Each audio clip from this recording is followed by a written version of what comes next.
من تخطي دور المجموعات والمرور إلى دور ال16 على خطى إنجاز أسود الأطلس هنا في قطر. إذن لبؤات الأطلس في أستراليا ونيوزيلندا يكتبن التاريخ مع المرور إلى دور ال16 بعد أول وصول المنتخب المغربي إلى نهائيات كأس العالم للسيدات. إنجاز كبير لهذا المنتخب الذي تعثر بالجولة الأولى أمام المنتخب الألماني، عاد وفاز أمام كوريا الجنوبية، ثم اليوم أمام المنتخب الكولومبي، وبالتالي تمكن من المرور إلى دور ال16. فاطمة مبروك، إنجاز كبير.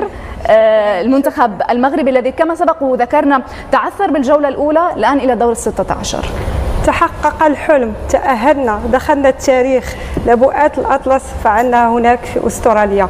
اليوم للتاريخ لبؤات، يعني حتى شهادتي مجروحة في منتخب المغرب، لكن أتحدث فنيا. المنتخب المغربي اليوم عبور خطف بطاقة تأهل نتيجة وأداء، فكان التأهل مستحقا. اليوم بيدروس استفاد من درس ألمانيا، يعني لما تقصي منتخب بحجم ألمانيا وتتأهل فأكيد هناك عمل، يعني عمل الجامعة الملكية المغربية على جل المنتخبات المغربية يعطي الأكل. أسود الأطلس أبدعوا، لبؤات الأطلس تألقنا، تفننا. يعني اليوم على الرغم أن الدوري المحلي أو الأوروبي يعني كانت نهايته من قبل شهر من المونديال، على عكس كولومبيا، يعني استمرار الدوري جعل من اللياقة البدنية للكولومبيات تكون عالية. لكن اليوم لبؤات الأطلس بلياقة عالية تعتبر أحسن منتخب بدنيا وكذلك فنيا. هي مباراة للتاريخ رغم وجود، يعني نعرف دور كاسيدو، نعرف دور كذلك مارتينيز، لكن اليوم الدفاع المغربي حد من خطورة الكولومبيات خاصة على الجهة اليمنى. يعني لاحظنا أن الشوط الثاني كولومبيا حاولت تفرض أسلوب لعبها، لكن المنتخب المغربي لبؤات الأطلس عرفنا كيف يتعاملنا مع المباراة والخروج بهذا التأهل الذي سيشهده التاريخ. اليوم كذلك تألق خديجة رميشي فعلا، يعني اليوم مباراة كبيرة لخديجة رميشي. اليوم قراءة للخصم، قراءة كانت جيدة، والأهم أريج هو التأهل. فهنيئا لنا كمغاربة وهنيئا لكل العرب. بالفعل آلاء، عندما نتحدث عن إنجاز تخطي هذه المجموعة، ونحن تحدثنا بالاستوديو الأول عن صعوبة هذه المجموعة لأنه تحدثنا عن مدارس كروية مختلفة، عن وصيفات القارات، كذلك تخطى اليوم المنتخب الكولومبي المنتخب المغربي وهو وصيف بطل أمريكا الجنوبية، تخطى كوريا وهي وصيفة آسيا، كذلك سقط أمام المنتخب الألماني الذي ودع منافسات هذه البطولة مبكرا على خطى المنتخب الألماني لدى الرجال. كذلك إنجاز كبير وعودة كذلك مهمة بالنسبة للمنتخب المغربي. صراحة الإنجاز والأداء القتالي العالي للمنتخب المغربي هو إنجاز كبير، ونبارك لكل المغرب من مراكش للرباط للدار البيضاء طنجة لكل مدينة وقرية للوطن العربي من الشرق للغرب فرح الآن بتأهل المنتخب المغربي، وهو إنجاز كبير ويعكس أداء وقتال. وأيضا أريج القدرة العقلية على العودة بعد خسارة 6 أهداف لا شيء، هذه تعطي طابع قوي للقدرة العقلية لسيدات المغرب. لأنه كان ممكن المنتخب أن ينهار، يعني طبعاً. بعد أن تلقى بأول مباراة إنك أنت ترجع بقوة وبعقلية كبيرة للقتال. ميزة المنتخب المغربي هو ليس كفرق وإنما كعائلة. بالضبط، فأنت ترجع وتقاتل وتغلب وصيف آسيا، بعدين تفوز على وصيف أمريكا الجنوبية، مدارس كروية كبيرة. صحيح. طبعا فقط نذكر هذه ما زالت مشاهد من أرضية الملعب لاحتفالات فرحة كبيرة، يعني كلنا احنا أصلا يعني اقشعر بدلنا بعد الفوز، ننتظر بتوتر. الروح والمعنويات، تنظيم الجيد، اللعب بثقة بدون خوف واستثمار الفرص، كل هاي رأيناه من مركز الدفاع والخط العمودي بين خط الدفاع والارتكاز والهجوم، والحد من خطورة المنتخب الكولومبي. تكلمنا بالبداية المنتخب الكولومبي سريع، قوة بدنية، وعنده الحلول والمهارات الفردية، ضغط عالي والانتشار الجيد في وسط الملعب.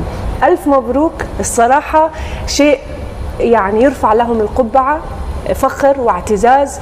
وأنا كلاعبة عربية سابقة الصراحة يعني شيء يعطي إيجابية ويعطي فخر لكل اللاعبات العربيات ودافع، وهذا دافع وإلهام لكل اللاعبات العربيات أنه ممكن الوصول، وليس فقط الوصول. المنتخب المغربي هو رابع منتخب يصل لكأس العالم لأول مرة ويستطيع التأهل لأول مرة. المنتخبات التي فعلتها قبل لم يكتفي بشرف المشاركة. طيب، الوصول إلى دور ال16. فاطمة، ذكرت نقطة عندما كانت آلاء تتحدث، وهي نقطة أنه هذا المنتخب كأنه عائلة، وإذا ما تابعناها كذلك مع منتخب الرجال هنا في قطر الذي تمكن كذلك من كتابة التاريخ. هنا استثمار ربما ونتيجة وثمرة لمجهود كبير واستراتيجية كبيرة كما سبق وذكرنا بفترة سابقة. يعني المغرب هو الاستثناء دائما، رجال وسيدات. اليوم سيدات المنتخب المغربي، يعني المنتخب المغربي وأجواء المنتخب المغربي ما تحس يعني كأننا عائلة. يعني هذا الانسجام الحاصل على مستوى خط جميع خطوط المنتخب المغربي سببها وهو انسجام التآخي. عميدة الفريق تلعب دور المدرب الثاني في داخل رقعة الميدان، يعني كاين احترام متبادل. منتخب المغربي دائما ما يبدع ودائما ما يمتع، وهو فخر العرب وفخر المغاربة.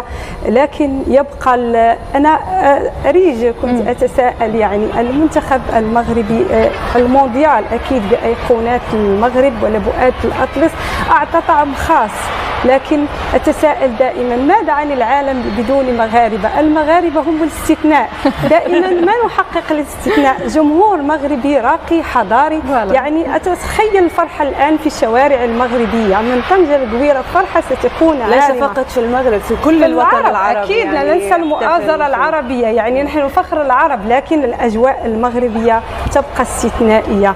جمهور صراحة ما يعكس الحضارة والرقي لدى كمغاربة، يعني إنه بكل فخر بلد المغرب. كنا نتحدث أن المنتخب الكولومبي قد يكون أخطر منتخبات هذه المجموعة، وتحدثنا ليس فقط بهذه المجموعة بل بالبطولة ككل، إن كان الإمكانيات، المهارات التي يمتلكها المنتخب، السرعات كذلك التي يتميز فيها المنتخب الكولومبي. لكن تابعنا المنتخب المغربي مباشرة منذ لحظات الشوط الأول، ضغط كبير، صحيح تراجع مع الشوط الثاني لكن خرج بالمطلوب ب3 نقاط وبهدف واحد، شباك نظيفة. وهذا يدل على القراءة الجيدة للخصم من المنتخب المغربي ومن المدرب المغربي بيدروس. عندما تعرف نقاط القوة للمنتخب الخصم وتبني خطتك ومن الدقيقة الأولى، ويكون الحضور الذهني عالي لدى لاعبات المنتخب المغربي، وأيضا التركيز وعدم ارتكاب الأخطاء، فكل هذه الأمور الصراحة أشهد للمدرب المنتخب المغربي بقراءة جيدة للخصم. الحد من أخطاء، من خطورة راميريز وكاسيدو، حتى عندما كان هنالك أي خطأ من رضواني أو الحاج كنا نرى بنزينة وأيضا الشاد في التغطية خلفهم. وخديجة رميش اليوم 6 فرص محققة للمنتخب الكولومبي. الشوط الثاني ربما قدمت أفضل مستوى بالبطولة. هي كانت في مستوى عالي، كانت تريد حتى في طريقتها متى ترفع الإيقاع، متى تزيد من سرعة اللعب، متى تقتل اللعب. هذا كله يدل على خبرة ويدل على جاهزية في الأجواء المونديال.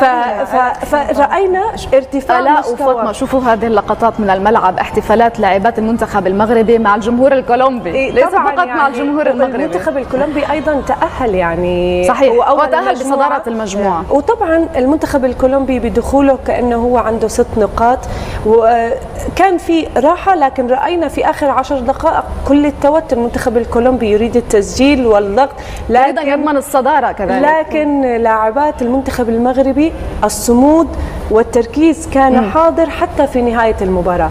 فإن شاء الله الآن هنالك وقت كافي، 5 أيام للتحضير للمباراة. أكيد فرنسا خصم صعب، ولكن نريد أن نعيد نثأر من المنتخب الفرنسي على مستوى الرجال، هو في الثالث والرابع، لكن الآن لا تعلم المستحيل. وما أنجزه المنتخب المغربي الصراحة إنجاز تاريخي سيبقى في التاريخ، والفرحة يعني ليس فقط الجمهور وليس رزال فقط عيان بهذه الأثناء نتابعها مع جمهور المنتخب المغربي. يعني لابد من الإشادة كذلك بالمدرب رينالد بيدروس الذي أعاد المنتخب إلى هذه البطولة بعدما صحح الأخطاء بعد المباراة الأولى أمام المنتخب الألماني، والذي جهز اللاعبات وهيأ اللاعبات للدخول من جديد بأجواء هذه البطولة مع تصحيح الأخطاء التكتيكية التي حدثت. يعني آلاء قادر يعني بعد خيبة الأمل في مباراة ألمانيا، مدرب بيدروس بصرامته وبكاريزمته، يعني مدرب يبقى محترم، يعني استطاع أن الرجوع بلاعباته وإعادة الثقة. يعني هذا الجو العائلي دائما حتى بيدروس يعني انسجم مع هذا الجو، يعني دائما مع إعادة الثقة وكذلك الرجوع بلاعباته إلى مستواهن، فيعرف جيدا مستوى لاعبات المنتخب المغربي. في المباراة الأولى يعني واجهنا البطل لمرتين، هذا كان تخوف، كان حتى على مستوى التشكيل قامت، فاليوم كفر عن ذنبه بيدروس اليوم القاسم المشترك بينه وبين نيلسون مدرب كولومبيا، يعني هو المشرف العام على جل الفئات السنية للمنتخبات، يعني هذا يحقق وانتقم من المنتخب الألماني، أسمع المقاطعة أقصاه، فهذا يعني بعد ال6 أهداف رجع فرد اعتباره بإقصائه من دوري المجموعات لأول مرة في تاريخ يعني المنتخب ما نفعتهم السداسية.